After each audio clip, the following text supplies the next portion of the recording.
Okay, Rob, today we are going to discuss how to embrace difficult conversations, a key component that I think so many coaches, to be honest, I just don't know if we as humans do it very well, Nope. Especially competitive in the moment individuals that we call coaches. So a couple different things. First, give me an example, give me a time where there was a conversation that you had that you needed to do over, right, in your coaching career that you're like, yeah, looking back, I would have done all of this different and why? Go.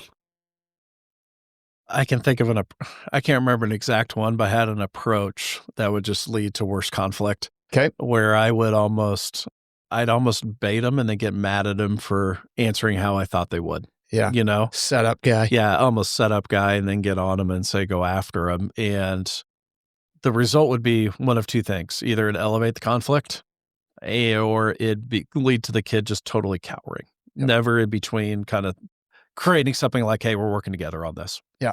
Okay. So I have been asked to keynote all over the country and also do workshops. Good for you. Yeah, thank you. Yeah, I didn't know if you knew that. Yes. Thank you. I say that to say this, if I could get to it, thank you, that the number one workshop or breakout session that I've done, and I'm talking major organizations down to mom and pop stores, big teams, small teams, is how to have difficult combos. So two things we're going to say on the front end. Number one, I'm going to talk about the 90-10 rule, but we're going to do it the opposite. We're going to call it the 10-90 rule. I believe that 90% of the success that happens in a hard conversation comes in the first 10%. And that is how you start it. Mm-hmm. And so that 10% is going to equal that 90. The other thing I'm going to say, just kind of cliff notes here, as you begin to do difficult combos well, I'm not going to say you look forward to them. Nobody looks forward to a hard conversation, but you will seek them out because you'll be able to do them well. And words we keep using, you'll gain trust and authority. Okay. Mm-hmm. So 10% equals 90%.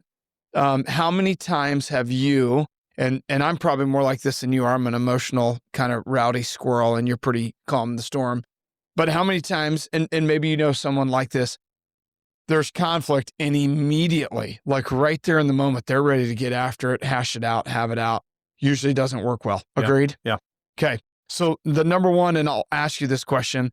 These sound elementary, going to give 6 steps today quickly, but one is invite. Mm-hmm. How we do that. And what I would say to you and want you to speak into it, and especially for this generation, don't ambush. You think about this, and I promise you'll have a pit in your stomach. How many times do you remember growing up where the principal or the coach or someone said, hey, I need you in my office today at 2:00. Yeah. But they didn't tell you about what, right? And all day long you worried about it. Yes? Yeah. Still happens to me. I just ask them now, what do you want to meet about? Right? How many times have you received a text from a coach or a player that says, hey, can we chat? Yep. Right? And immediately your mind doesn't go to, hey, I want to affirm you for being the most wonderful human I've ever met, right? So one is invite. 2, identify. And when we identify what we're saying and what we're committing to, let's say we're talking about practice gym space, right? Yeah. When I get a practice, when you get a practice, we're going to stick to that. We're going to identify the problem. And then this is the kicker. If you're taking notes, write this down. Stick to the problem, not make personal. Yeah. We go to personal instead of the problem. And we've been here, how many times do we get into it? And all of a sudden, we're talking about gym space. Before it's done, you're talking about my mom and I'm talking about, right? The last time I remember when. Devolves into using you language. You do this, whatever. Yeah. So, okay. 1, invite. 2, identify. And then 3, and again, this one will seem elementary. I'm telling you, the more I do this, and I think you do a great job of this, so speak into it, to inform what and how we're going to do it. Mm-hmm. And what it really does, it's just giving ground rules to say, hey, listen, I'm going to be a great listener to you. I'm going to ask that you're a great listener to me, right? If there's any clarifying questions we need to ask, we'll do that. And at the end, we'll either have a decision made or we won't, and we'll go to the AD or we'll go to the next step to figure it out. But we don't have to throw mud at each other. You're part of a lot of hard combos. Yeah. I mean, a line I've started using, and I think any of this, you have to genuinely mean it. Yes. If you don't. But when people come to me, I'm stealing this line from somebody, I can't remember who, but I genuinely tell them, hey, I want to be a good listener. and I want you to feel hurt. Yeah. So I let him talk, and then I give him a second, because when you're emotional, you're upset, you're going to forget some things. And I tell him, I want you to feel heard before you leave this room. Yeah. And oftentimes that's all they need. Yeah. They need to feel hurt. Yeah. And then often that makes us feel less crazy, but that's one, I think you're right on, but that's a strategy I've used. Let me go back. I got excited. Would you agree that oftentimes 10% equals 90%? And I'll say what I mean by that. The game's over and you as AD come to me as a coach, and there's something that you saw that I did or behaved or reacted. And on the walk back after a devastating nail biter loss, we get into that. That's not going to go well. No, for either human. I think there's times to inject emotion in. Okay. And you just have to be very intentional, because it's out of emotion. It's just going to escalate. Yeah. But I think it's more of how do you give time and space? Yeah. So you can have a good conversation. And problem is it takes 2 to tango on that. So how do you create understanding in a calm way of, hey man, I hear you. Yeah. We're not going to solve this tonight though. So let's talk tomorrow. Love it. When you said invite, I oftentimes say time, place, and space. Yeah. That's good for both people. I would also go back to the 10%. My assistant coach, who I really call co-head coach, who's forgot more golf than I know, and just an awesome leader and human and friend. He usually starts a really hard conversation, whether it's with me or with players. And I know it's coming, but he'll say, hey, I'm going to need a little grace here. Oh. And I'm going to give you a little grace here. And then it just kind of like, okay. And there's something about how he starts that, right? Where he's saying, hey, I may miss here. I may need a little bit. And I'm asking for some of you to, it's good. Well, I think of, we talk about in our book, the Thompson 5 of conflict resolution. Ryan Thompson is who we named that after. He gave us the 5. He's the AD at Mid-American Nazarene, a soon-to-be paid subscriber of our Substack, I think, but Come on, not Ryan. yet. But he talks about emotional regulation being key to any conflict. And I can't remember the term now, talking off the top of my head, but one is be calm. So create a time and space where that can happen. Awesome. And then create an environment where you're not working against each other. Yeah. Because in most conflict, not all, sometimes it's crappy but you can create a, how do we partner up on this and how do we walk together and protect the relationship? That was his term. Yep. Yeah. Before I go to the last 3, I want you to put this lens on. So we're talking about inviting, identifying, and sticking to the problem, not making personal, informing the ground rules. Okay, take all of that. You and I are middle-aged men. Now take this generation. Take this generation that their EQ, their emotional maturity is not the highest. They have poor conflict resolution skills. They don't really want to do this face-to-face hard stuff. And then surprise them, come out of nowhere, hide it, like that's going to go well. Yeah. So I say that to say these things, although elementary, if we can follow a pattern, and maybe you have your own pattern, that's fine. But the more consistently we can do that, the better it is and the outcome. And I totally agree. Even more so with 16, 18, 22-year-old kids. Yep. But I think adults appreciate too of, here's the guardrails. Yep. Here's where we're going to stick to if we're going to have this conversation. Yep. And I think even doing that builds some trust. Okay, last 3, agreed. Willing to listen. And in that, I always ask this question, how many of us maybe just in a daily conversation, because I need to be a better listener, and especially in a heated conversation, we're listening with the intent to speak. I always say I'm listening with the intent for you to take a breath so I can hop in and prove my point, instead of genuinely listen, not to speak, listen not to win, but listen to learn. Mm-hmm. What is the actual concern? And if I listen, I'll usually find that. Yeah. And for instance, I've heard more than once in a hard conversation, whether it's coach or husband or dad or friend, hey, you're pretty aggressive and you talk pretty loud. And I didn't think you gave everybody else the opportunity to talk. And I can do one or 2 things, which is the next one. I can disagree and yell and scream and not give it, or I can give back. Yeah. So 4 is willing to listen. 5 is give back. You do the kernel of truth thing better than anybody. We've talked about what it means to be human. Talk to me about the power in hard conversations to give back, what that does, how it transforms the conversation. Can you define give back for everybody? So I'll use this as an example. And you often say that there's a kernel of truth in everything. And I'll use this just with my players. Oftentimes, if I'll listen, players will say, well, coach, if there's a hard conversation, and they'll say something that they really feel. Mm-hmm.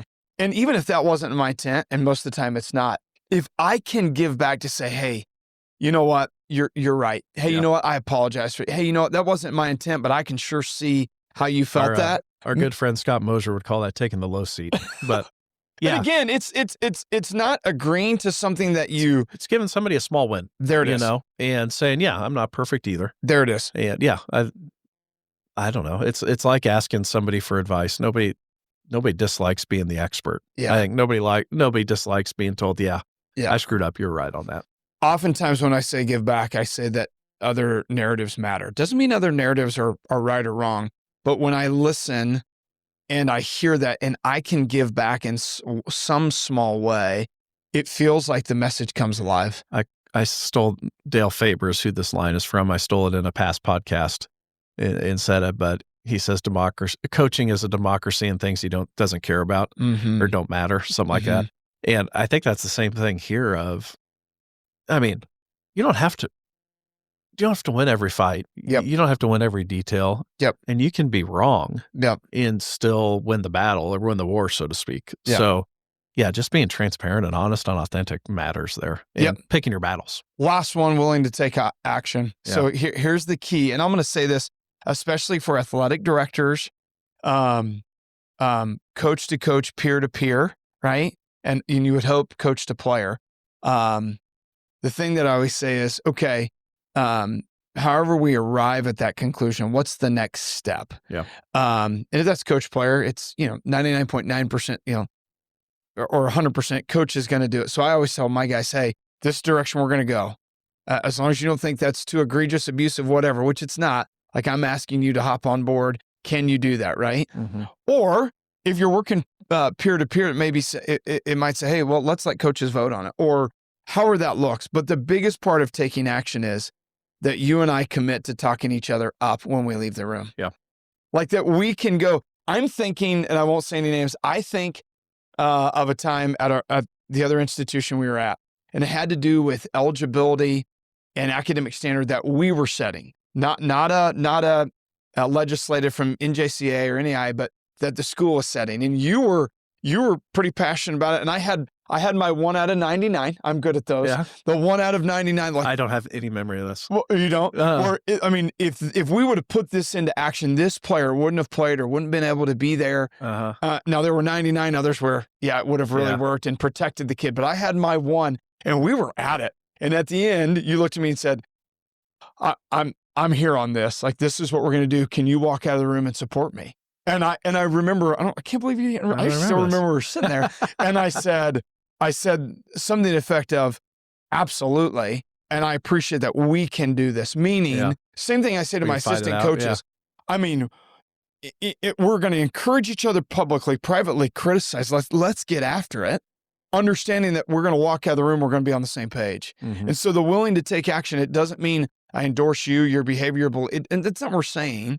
But it does say we reach resolute, we move forward. And oh, by the way, we walk out of there and I say, Rob and I are at different place on this, but man, I respect, I learned a lot, right? I respect him, man, a great listener, trust and authority.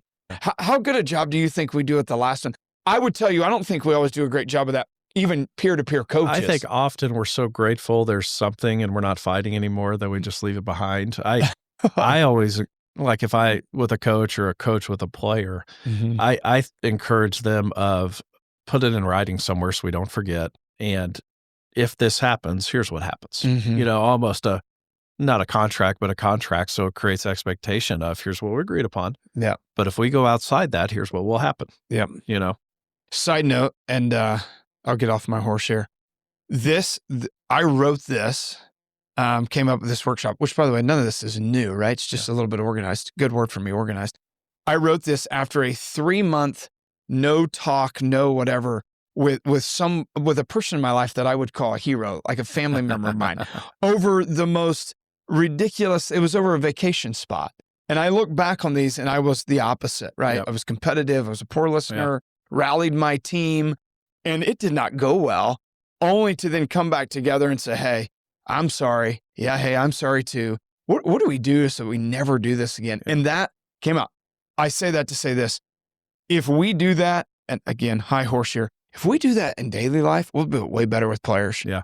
And I think that's the crux of why leadership is so hard, Mm. because what you described with your family, that's a human reaction. Right. That's so easy to go to. Yep. And leaders can't have many of those moments Yeah. with the people they lead. And I think that's what makes it so hard. Yeah. I often tell people when I start this, I'm like, hey, newsflash, this embracing difficult combos is actually, I think, for the people you love the most. Think about in your life, those who've had the most of, it's not the naysayers or the haters. It's people you're doing life with or you co-labor. Those are the people. So I don't think we talk enough about these. And the reality is your family dynamic, and I said family dynamic growing up, it shapes that. Yep, no doubt. I mean, if you've had a model of, well, we just do whatever and then we all go our own way and there's no resolute, that's awkward for people. Some people can't function in that way. But anyways, embracing difficult conversations, invite, identify, inform, willing to listen, willing to give back, willing to take action. I think leaders, coaches who do that well, they're going to have their share of success. Cool. That was fun. That was fun. Hey, thanks for listening in this week, and come back for more.